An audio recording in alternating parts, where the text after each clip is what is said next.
Good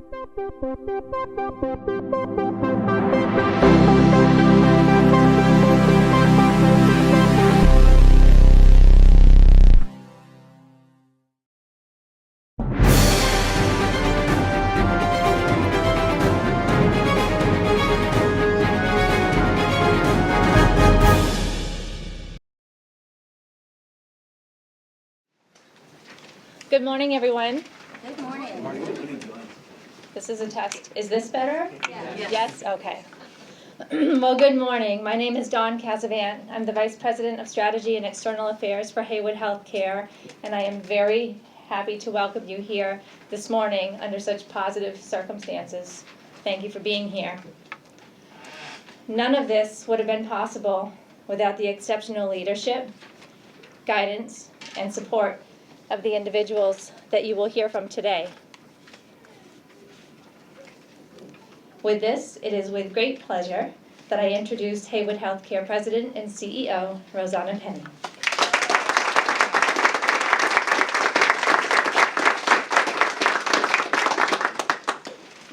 Thank you very much, Dawn. I'd like to start off by expressing a heartfelt gratitude to all of you. Is it working? Yes. To all of you here today, and I know some people could not be here, but without all of your help and support over this year, we wouldn't be where we are. I want to specifically call out President and CEO of MHA, Steve Walsh, and Chris Schuster, who was chair. We're getting some technical support. Okay, can I talk without it? Yeah. You guys hear me? Okay. Come on, you should do a voice. That's right. So Steve Walsh and Chris Schuster, who was the chair of MHA when we entered our Chapter 11, without the support of MHA and the continuous support of the CEOs and the chair, Chris Schuster, we wouldn't be where we are today. Next is the Executive Office of Health and Human Services, and everything that they have done for us over this year is just absolutely phenomenal. We get on the calls with them every week for over a year now, and today we had another call with them, and just can't say enough about that team. We started off with Mary Beckman helping us, and Kate Walsh and Mohammed and Mike Levine, and over time that group has developed, and they kept their finger on the pulse, and they made it very clear that people in North Central Massachusetts matter to the administration, and that means more than we can possibly express, not just to us, but to everybody who lives in this area and in this community. I also would like to thank the Rural Health Office. They have been incredibly supportive over this entire year and even before now. Athol has gone through challenging periods over the years, and the Office of Rural Health has always stood by us with advice, resources, guidance, and that didn't change this year. And of course, I have to thank our federal and local legislators and city leaders, and thank you, all of you, for your ongoing support. Everything you have done over this year, coming together in a completely nonpartisan way, united by one conviction that people in North Central Massachusetts matter. This community matters. Their access to health care matters. And I just want to express my sincerest gratitude to all of you, not just on behalf of myself and Heywood and Athol, but on behalf of our entire community. So thank you.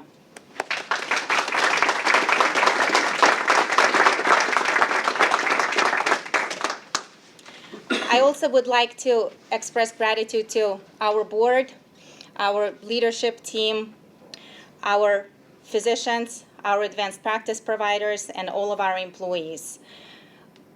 About a year ago, we all got together, and I said to you that this is going to be a tough year. We're going to get some turbulence. Please don't jump ship. I know what I'm asking is a little bit ridiculous right now, but please trust me that if we get to the point that I know will not be of benefit to you or to our community, I will be honest with you. And you guys did. All of the people within these four walls, as well as in Athol Hospital and our medical groups, genuinely care about the patients we take care of. It truly is family taking care of family. And that is what sets community hospitals apart. Not just ours, but all community hospitals. They are very unique. Unfortunately, the reality of today's healthcare is that community hospitals and rural hospitals in particular are closing at a very high rate. Currently, 30% of rural hospitals are at risk for closure throughout the country. And what happens once those hospitals go away or services get shut down? Patients still need care, so then they show up on the front steps of the emergency rooms of the medical centers. We are about to enter flu and COVID season, and we're going to hear again in all the newspapers, all the forums, that the medical centers are overwhelmed. And how do we prevent them from being overwhelmed? We need to strengthen our community hospitals. We need to be able to provide care to our patients locally where the patients are. We need our medical centers for tertiary care, for innovation, for things that they're good at, but we cannot possibly rely on them to provide all the care to the patients who live in the community. It is not a realistic model, it's not going to work, and it's already teetering. So to the extent that the state of Massachusetts is doing all the right things by investing in our community hospitals, I am very optimistic that we will get healthcare right. And the way we will get the healthcare right is by strengthening our community hospitals, by working together, and by putting the needs of our patients first. Our attorney, Ed Green from Foley and Lardner, during the closing arguments for the confirmation hearing, made a point that it is very rare for a healthcare system, a small healthcare system, to emerge from bankruptcy with a standalone plan. It's unheard of, and he said less than 5% are successful in doing that.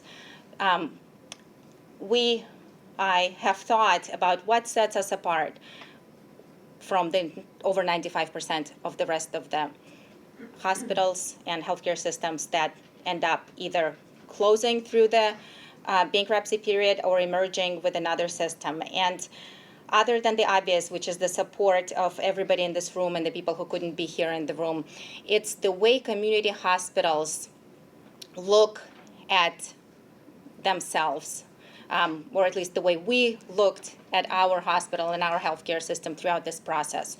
If you look at healthcare through a business lens, it doesn't fit.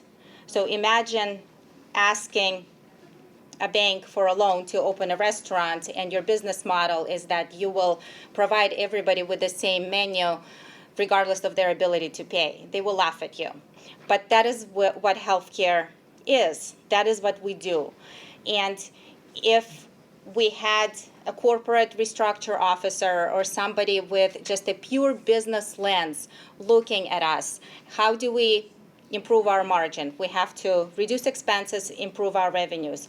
During financial struggles, it is very easy to have a knee-jerk reaction and start cutting and closing services and focus on the reduction of expenses.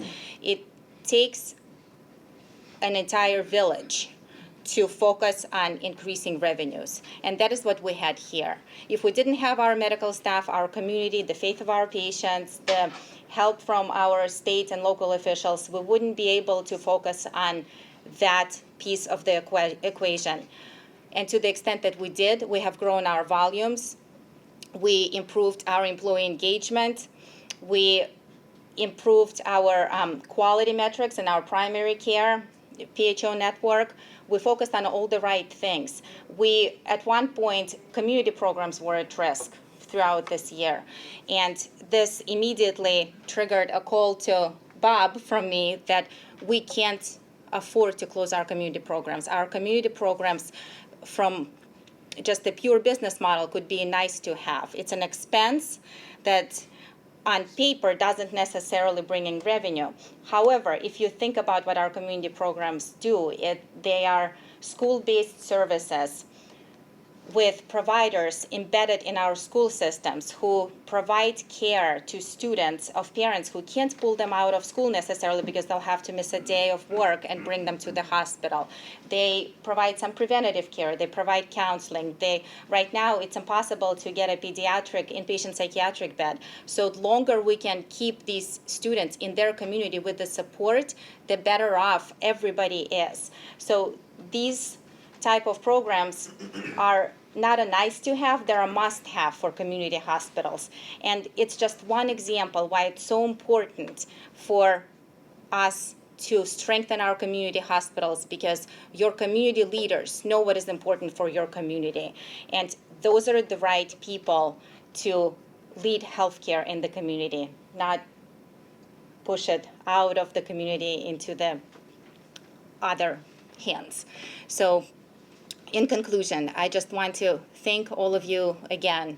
My sincerest gratitude to Executive Office of Health and Human Services, our state, and I just want to reiterate that I feel incredibly optimistic about the state of healthcare in Massachusetts, because we have the right people in the right places who value citizens of Massachusetts and their right to receive health care, and they recognize how important it is and how valuable and how it will ultimately strengthen the infrastructure of our entire state to invest in our community hospitals. So thank you.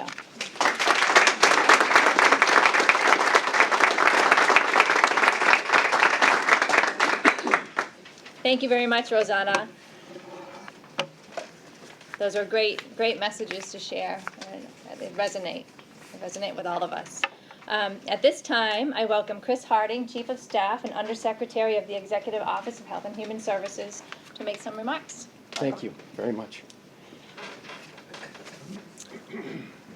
And thank you, Rosanna. That was wonderful. And I got to tell you, I have prepared remarks I'll get to, but it's such a pleasure to be here today. I remember when we first got the word of some of the challenges a year ago, and the people you're mentioning all jumped in, starting with Secretary Walsh and Mike Levine, who is the Medicaid director, runs Mass Health, Mohammed, who's on his team. They all rallied, Mary Beckman, because we knew how important this was, and we knew it was going to be choppy waters ahead. But you really need to celebrate what you've been able to accomplish here. As a lot of people are probably aware, we're dealing with a lot of challenges in the Commonwealth right now. There's a large health system that we shall not name that we've been dealing with for the better part of a year, about the same amount of time. I think we're getting to a much better place, but I would say that not with the same rallying and support and positive coming out of bankruptcy. It's more of the best conclusion we could get to at this point. But this group and this community, with your leadership and the board's leadership, should be very proud of what you accomplished. So a round of applause.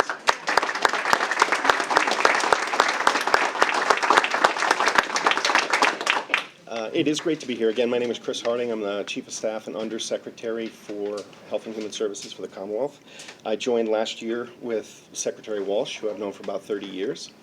And, it was fascinating. By the way, we could not have had a better person in the chair during all this tumultuous time than Kate Walsh. If you don't know her background, Kate was the CEO of Boston Medical Center for about 14 years. Prior to that, COO at the Brigham in Boston. She has a really great understanding of healthcare, all aspects of it. So all the challenges around the Commonwealth, challenges you faced, others, no one better to be in that chair. So we should all be thankful. I know I am. But I am pleased to be here on behalf of EOHHS, Secretary Walsh, and I also send regards from Governor Healy and Lieutenant Governor Driscoll. And you should know, Governor Healy called me twice, including last night at 7:30. Okay, Chris, you're going to be there, right? You want to deliver remarks. I wish I could be there, but please pass on my regards. She's very passionate, and she cares deeply And she wanted you to know that she understands that the care that's provided here in the hospital is a lot more than just the medical care. This is part of the fabric of the community, and she understands that. And you, this organization, with your leadership, you're a prime example. And thanks to your capable and caring leadership, you're an organization that used that bankruptcy process well to reorganize, reorient, and get on the right path. So for that, again, you should be applauded, okay? We know the hard work isn't over yet.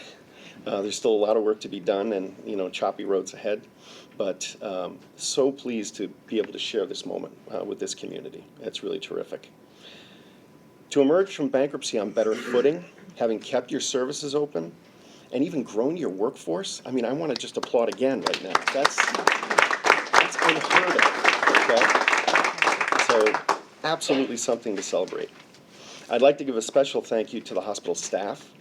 Thank you for coming to work every day during this tumultuous time, a lot of uncertainty, and showing up for your patients. That's so important. When you talk about asking people to stay, that doesn't always happen. And I've seen that in other organizations, but people really rallied here, which is fantastic. Our administration is proud to have supported Heywood through some of the things we can do through Mass Health and some of the financial flexibilities that were afforded, but couldn't have happened without your team. We played a role in the background. Please know that you have our continued support and the support of the Healy Driscoll administration moving forward. And again, congratulations and thank you for all you do to provide care to the people of Massachusetts. And again, thank you for having me here. I'm joined by my colleague, Caroline Whitehouse, back there, so thank you, Caroline. But again, appreciate being here today. Well done.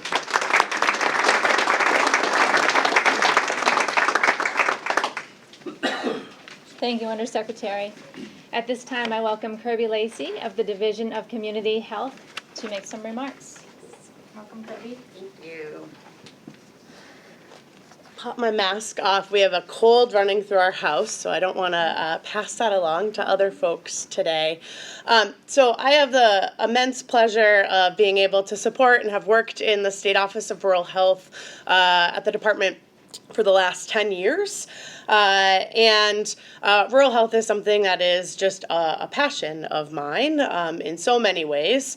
But one of the key things that our office has been able to do and support for a very long time is our rural hospitals through some federal funding that we get through HRSA, through a program that we call FLEX. It's the Medicare Flexibility Program, and those dollars are really to help support small rural hospitals in the challenges, right? It is not easy to be a small rural hospital and to keep fiscally sound, to keep up with all of the changes that are happening within healthcare. And so we are able to bring in support and expertise from partners across the nation that really help lift up. But the key to that is that we have to have partners locally that are willing to step in, to want to partner with us to do that work at the end of the day. And Heywood has been a wonderful partner since they have been at our table when they joined with our critical access hospital, Athol Hospital, a little over 10 years ago. Is that about right? Somewhere in that range. January 1, 2013. 2013, look at that. My brain's still got it going. And I think the other thing to just name, too, for me that feels so, I think, important and special about just the work overall, because it's not easy. It's not easy to maintain these sorts of services, is that this is also near and dear to me because I was born and raised in Athol. I lived less than a mile from the hospital for many years. And our community as a whole really relies on local hospitals, and much like all of our rural hospitals across the state, as a community center. Hospitals are much more than beds.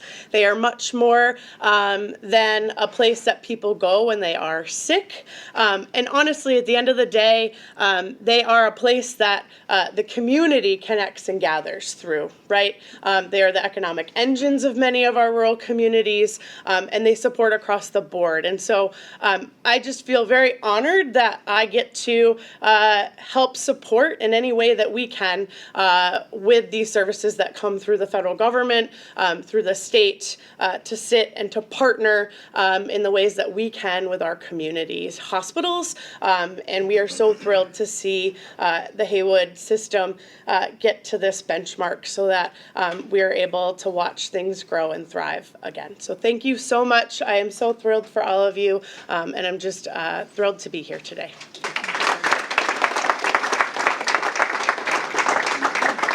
Thank you, Kirby. At this time, I invite Jake Mastrangia, Outreach Director for Congresswoman Lori Trahan.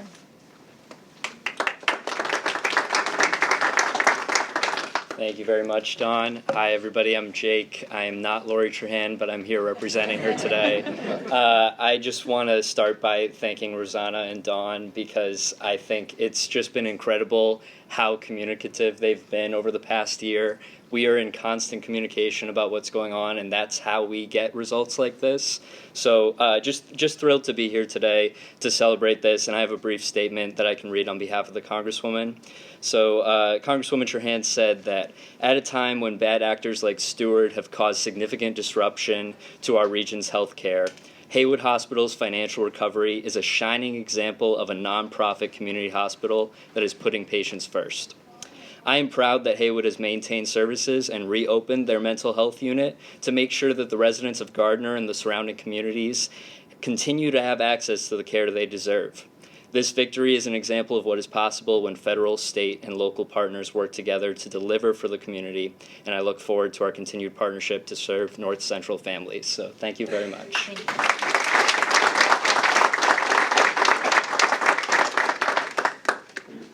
Thank you very much. At this time, I welcome Senator Peter Durant.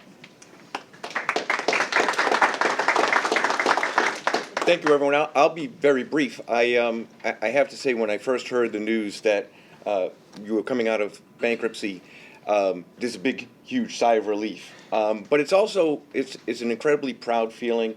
And you talked, Rosanna, about the stress that our system's been under, and Undersecretary, you talked about the same thing.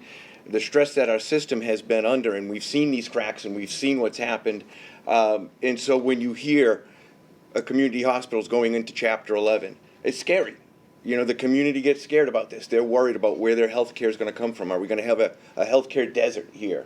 And so everybody has a right to be concerned about that. But the work that you've put forward is nothing short of miraculous. To come out of bankruptcy a year later and provide these services, we're just so proud of everything that you've done, and we're so grateful for you and the entire Heywood team for keeping this community in mind, keeping this community first, and coming out and helping everybody else. So thank you.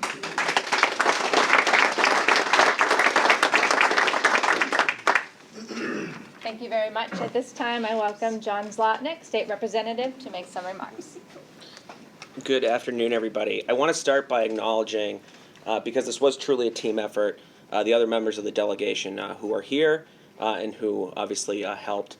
Susanna Whips, representing the Second Franklin District, and my counterpart in Athol, as well as State Senator John Cronin, whose district director is here, State Representative Kim Ferguson, whose district director is here, but also Reps Donnie Berthium, Reps Kuzmarek and Higgins from Fitchburg and Leominster, Rep Scarsdale. This really was a team effort on behalf of the entire delegation, as well as those who have hung up their spurs, like former Senator Steve Brewer,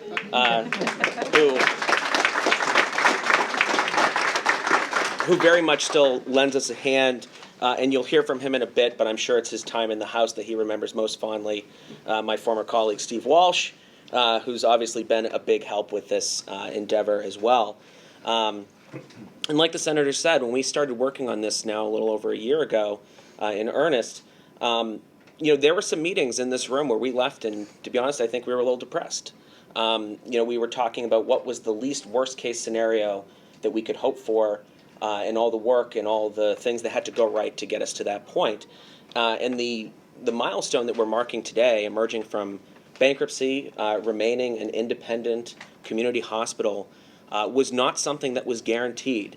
It wasn't guaranteed by a long shot, but the work that's been done over the last year by everybody involved, has given us this opportunity. And this milestone, important though it may be, it's not the end. It's to paraphrase, the end of the beginning of the work that now lies before us to make sure that we can really secure this victory and secure this institution, because it is so important. It's so important to not just the Gardner community, but the Athol community and the entire region for the access that it provides. My parents were born in this building. I was born in this building. My older brother and my older sister were born in this building. The mayor was born in Leominster, which you can't be born there anymore. Which just speaks to the critical nature of how important the service is and how important access to those services are, especially as we get into the rural parts of the state, to make sure that people can access them and don't have to neglect their own health in order to live in rural parts of the state, which is so important. And I think it's why we've been able to do this here, because again, far from guaranteed. There's plenty of stories that have ended much less happy than ours is today. The Speaker of the House, his own community hospital in his district closed down, facing some of the same headwinds that we did many years ago. But it's because of the real deep sense of community, both at this campus and the other campuses that are part of the Heywood healthcare system. All the people who work on the ground, the people who work in the administrative offices, the people who help us at the state, the delegation, the local officials, the mayor, the city council, the select board, the town manager. Over the last year, everybody did everything that they were asked for without hesitation. If they were asked to pick up the rope and pull on it, they did. And I'm convinced that they're going to continue to do that for as long as we need to keep this institution here healthy, so that they can keep our community healthy. So I'm incredibly proud of the effort that has gone in. I look forward to the effort that we're going to continue to put in, because that's how important Heywood is to this community. So thank you.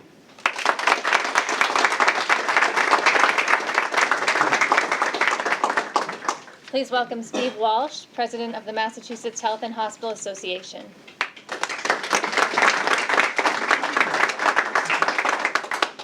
Thank you, Donna.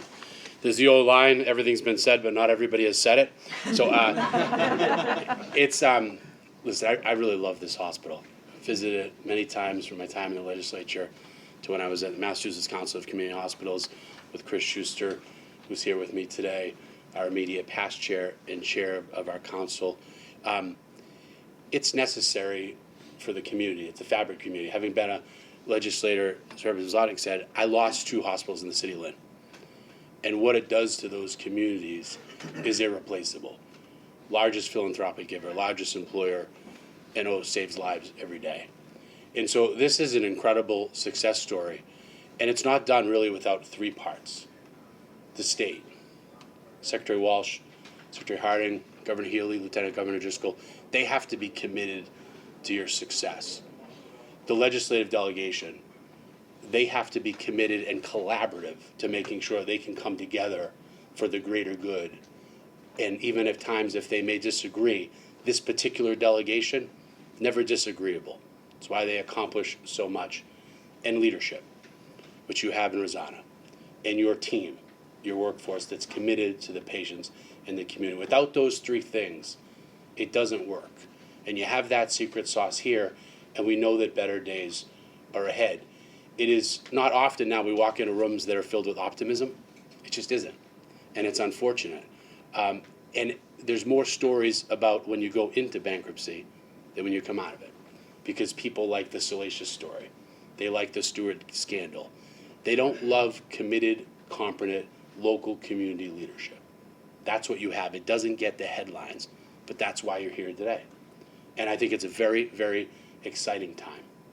The other thing that we don't often read about is when everybody is collaborating and working together. Our country is so polarized at this moment that the rooms where people are actually getting things done are much smaller than the arenas where people are disagreeing. So it is an exciting day. It's a day that is filled with optimism, and it's a day that all of you that did so much on behalf of this community and the patients, most importantly, that you serve every day, should be very proud of. So thanks for having me.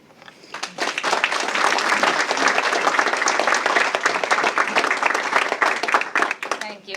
Please welcome Mayor Michael Nicholson.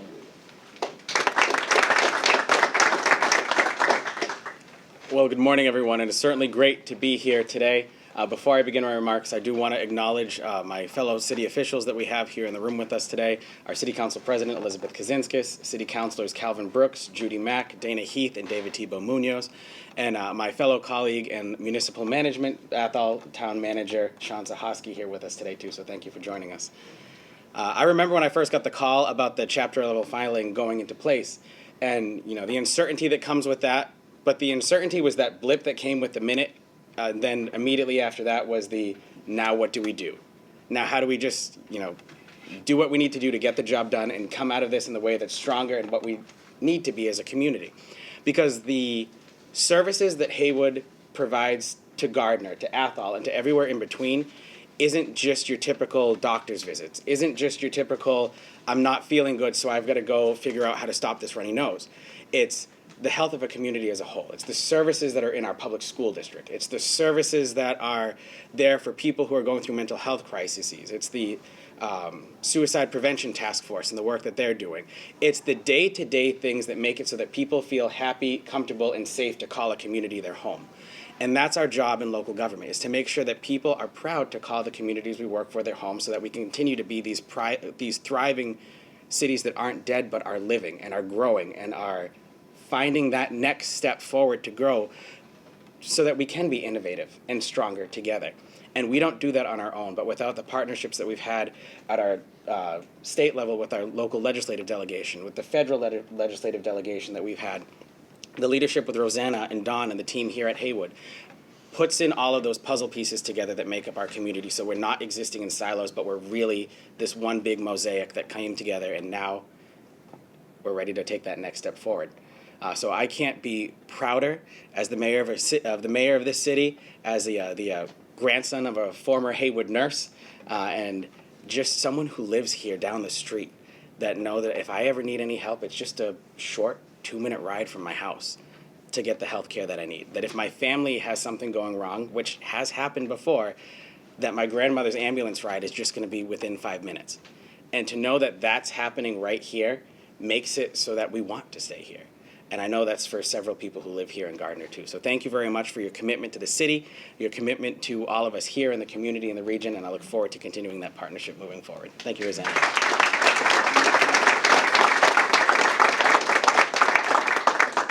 Thank you. I now invite Bob Chauvin, Chairman of the Board, to provide closing remarks.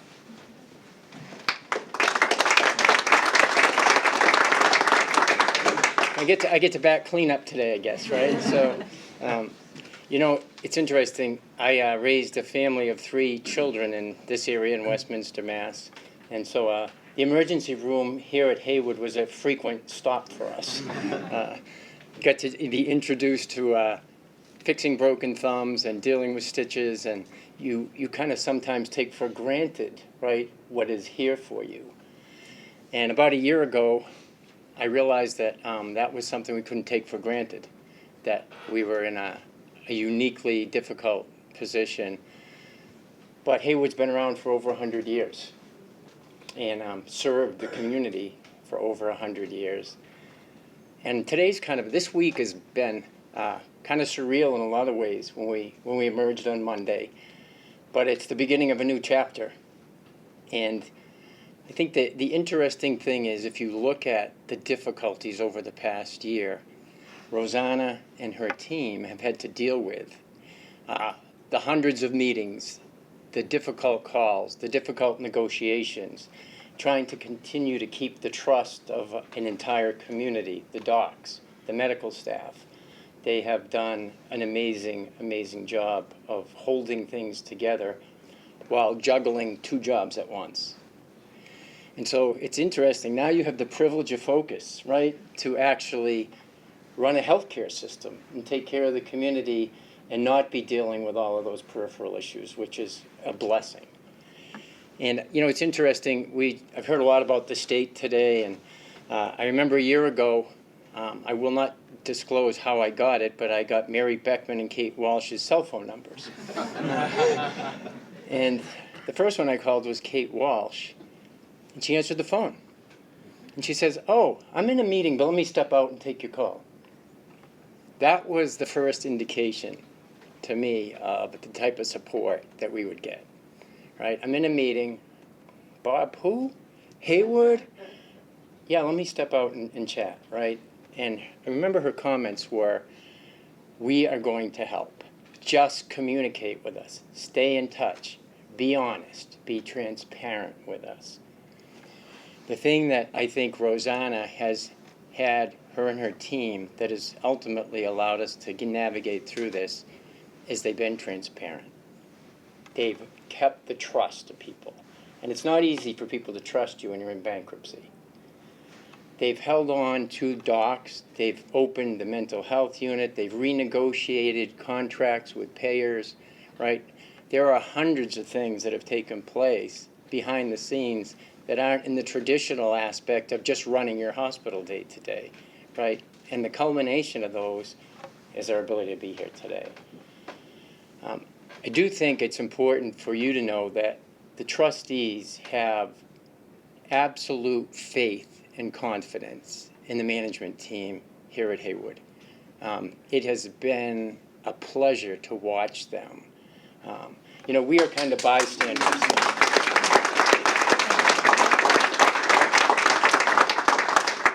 Rosanna looks kind of diminutive and soft-spoken, right?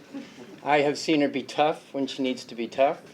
I've seen her be fair when she needs to be fair. I've seen her demonstrate, I will say, the intellectual capability to digest 100 things coming to her at once. But I've also seen the emotional capabilities to deal with the passion and the dedication and being a relatable leader. And ultimately, at the end of the day, she has been on the floor, she's been at the state level, she's built a team that's here today, right, that honestly is just a pleasure to work with every day. And so, as trustees, we're kind of bystanders in some ways and involved in others, but ultimately, the trustees, without a solid team, a solid management team, a series of docs that care, a community that supports you, right, a state that stands behind you, you can't navigate this. And so today is a very, very happy day. It's a sense of relief day, but it's just a pleasure to be associated with such a fine hospital, healthcare system, and we look forward to the next 100 years. Thank you.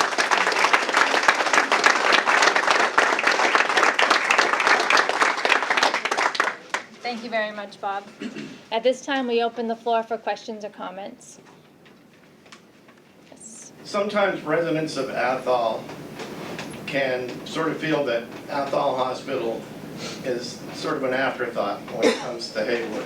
What do you do moving forward to communicate to them that they're not, for lack of a better term, the ugly stepsister in this relationship, and that hospital is as important to the community overall as is Heywood?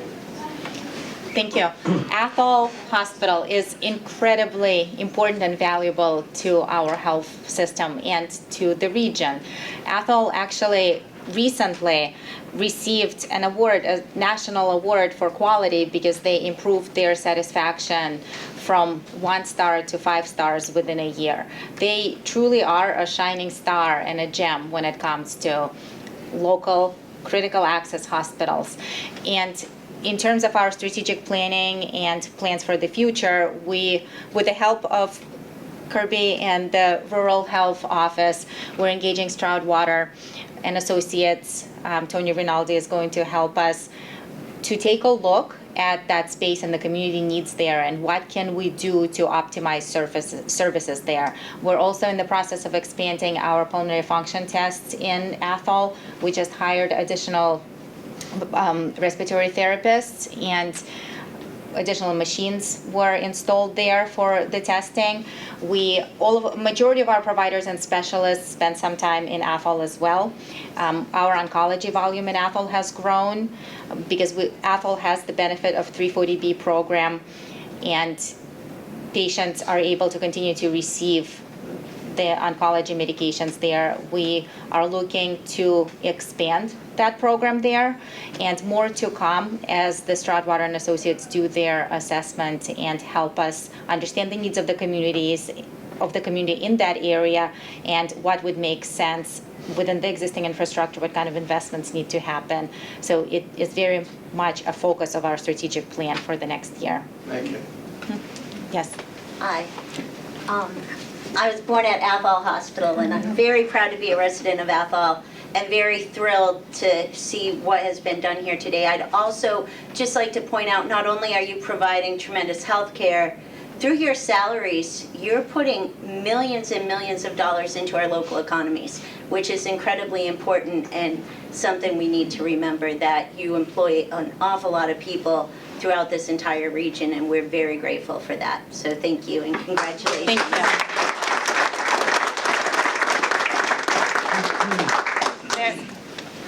I just have a question on the restructuring. Where does the new surgical pavilion stand in the plans of restructuring? Will it be continuing? When you say restructuring, what specifically do you mean? Within the bankruptcy, how will you proceed with the building of the new surgical center? Okay, so as of Monday, we are finished with the bankruptcy and the restructuring. So our plan has been confirmed and we officially are out of bankruptcy. Regarding the surgical pavilion, we have 6 months to negotiate with the developers of that project to determine what is the best in terms of the needs of our community and what can we negotiate and with that space. Yes. Warner Pogel, GardnerMagazine.com. Much of the focus is always on Heywood Hospital and Athol Hospital, but Heywood gets credit for all of the community efforts that it provides. Can you go over some of those? There's a long list, but I think people would like to hear about it. I will have Dawn speak to it because Okay. she oversees all of our community programs, and our community programs are incredibly important to us. Yes, so we have a plethora of community programs. We operate 2 school-based health centers. One of them is in Winchendon at the Murdoch Middle High School. It provides acute care and on-site behavioral health services. We also operate another community health center serving elementary students at ACES Community Elementary School in Athol. It does serve the elementary level, but it also serves the entire district. There's an exterior door, so patients from the entire district can come and receive care at any point throughout the day. Also provides connection to behavioral health services. We operate a very robust telebehavioral health programming. We have 7 clinicians that support about 700 students annually to receive ongoing counseling services. We offer Project AMP, which is a peer mentorship program. We offer an ACRA model, which is an addiction medicine support program for adolescents.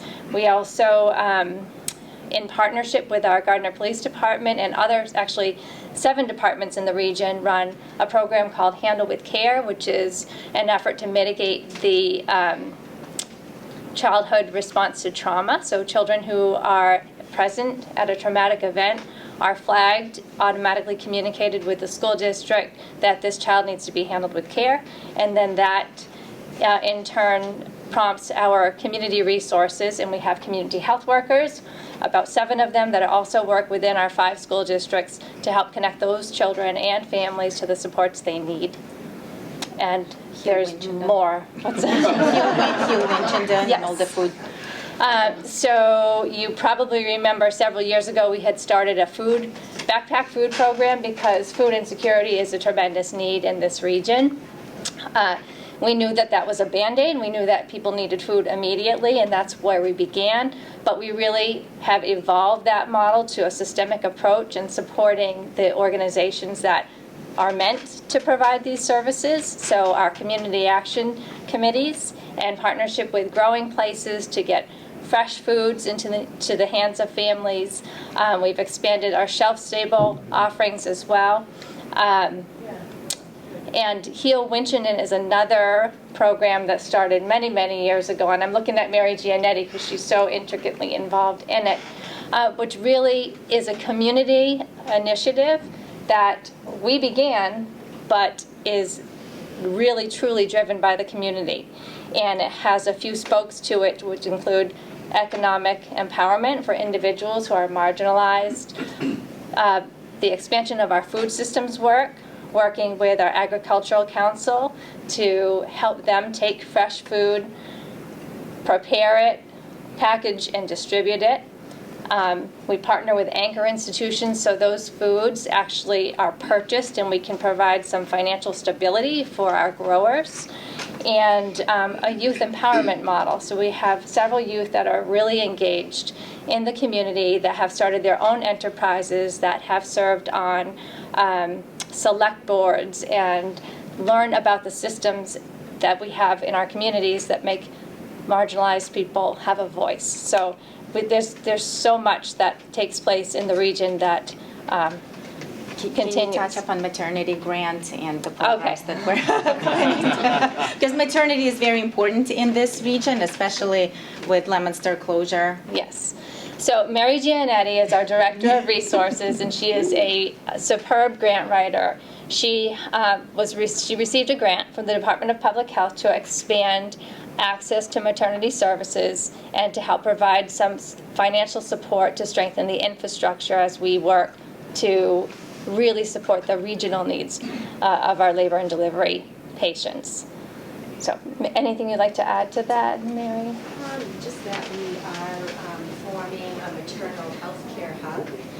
So in that, we know we can't do it alone, and that when our birthing mothers are out into the community, they also need access to services. So this maternal hub will be a convener of resources on how we can connect our clinical care with our community-based care and strengthen those systems. Yep, and it has an educational component for prenatal care, because what we have been seeing over the last few months is increase in deliveries in the emergency room, and that is not something that we want for our community. So part of the grant is strengthening the educational outreach in our communities in terms of prenatal care, plugging them into the OBGYN practices, and offering other resources, connecting them with the resources that they need.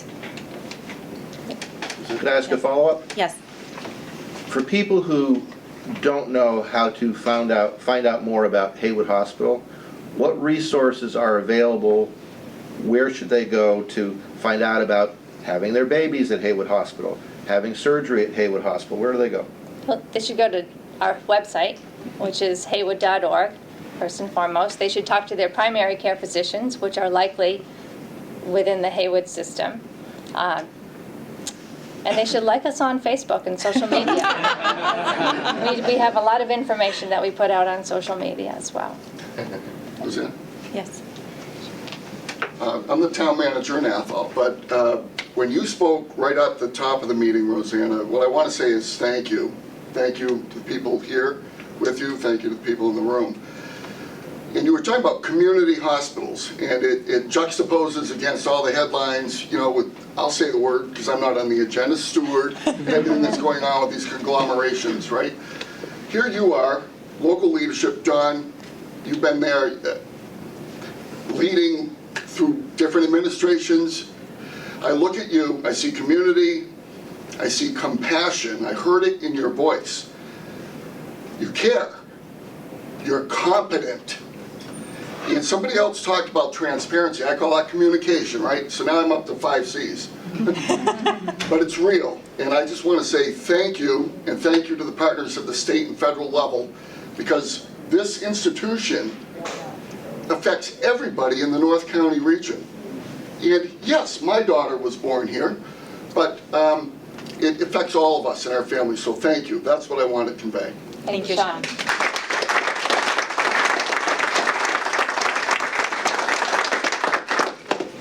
Any other questions or comments?